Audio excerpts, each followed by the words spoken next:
이때 진짜 어머니의 마음은 아들을 위하여 불 붙는 것 같아서 그 아이를 다른 여인에게 주라고 간청합니다. 그런데 가짜 구독자 여러분 안녕하셨습니까? 오늘은 5분 칼럼 29번째 시간으로 칼럼 제목은 불 붙는 마음입니다. 원래 하나님은 우리의 기도에 귀를 기울이시는 분입니다. 복음성가 좋으신 하나님 2절 가사에 우리의 기도를 응답해 주시는 참 좋으신 나의 하나님으로 되어 있습니다. 하나님은 변함없이 우리의 기도에 귀를 기울이시고 계시는 분입니다. 다만 우리가 구하지 않기 때문에 얻지 못하는 것뿐입니다.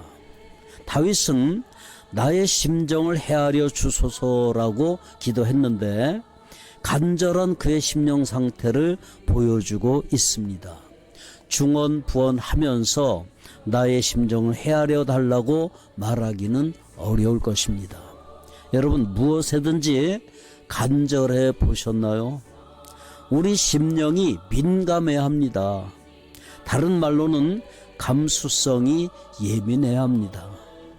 간절하지 않으면 토로할 것도 없습니다.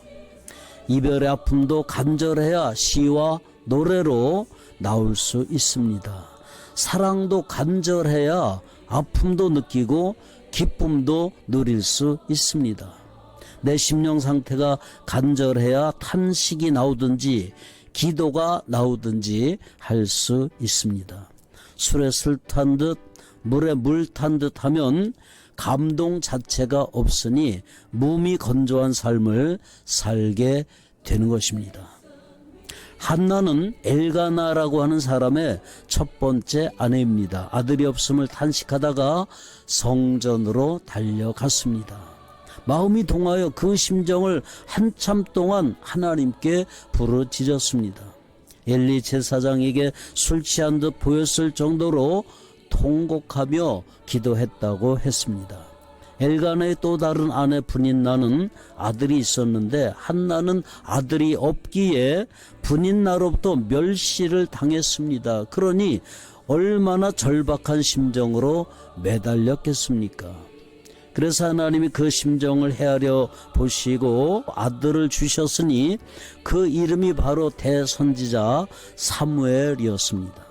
요즘은 있어도 그만 없어도 그만 하다가 생긴 자식이다 보니 영아 유기 및 살해 사건이 빈번하게 일어나고 있는 것 같습니다. 솔로몬이 한 아이에 대한 두 어머니 사건을 재판하면서 아이를 둘로 잘라 반씩 나누어 주라고 명령합니다. 이때 진짜 어머니의 마음은 아들을 위하여 불 붙는 것 같아서 그 아이를 다른 여인에게 주라고 간청합니다. 그런데 가짜 어머니였던 다른 여자는 내 것도 되게 말고 내 것도 되게 말고 나누게 하라고 했습니다.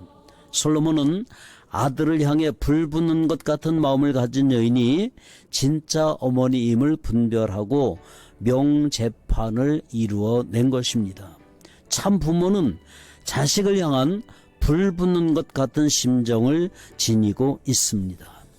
에레미야 선지자는 복음을 전하지 않으면 마음이 불 붙는 것 같아서 골수에 사무치고 답답하여 견딜 수 없다고 고백합니다.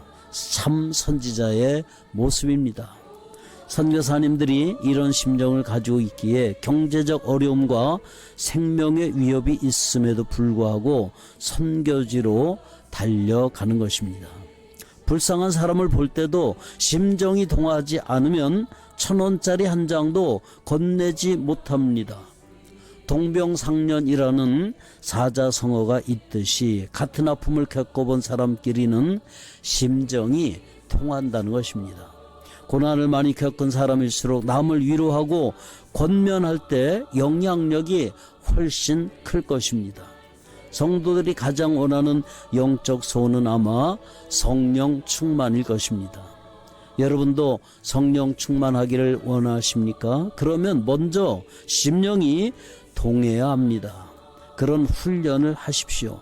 작은 일에도 감동하는 훈련을 하십시오.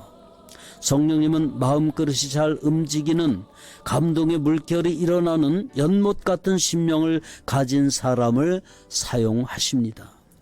예수님 시대에 베데스다 연못이 있었습니다. 가끔 천사가 와서 물을 동하게 하는데 이때 누구든지 이 연못에 들어가면 어떤 병이든지 다 나았다고 했습니다. 신비한 샘물인 셈이죠. 그런데 연못 근처에 38년 된 병자가 있었지만 고치지 못했습니다. 물이 동하기 시작해서 들어가려고 하면 다른 사람이 먼저 들어가기 때문에 기회를 놓친 것입니다.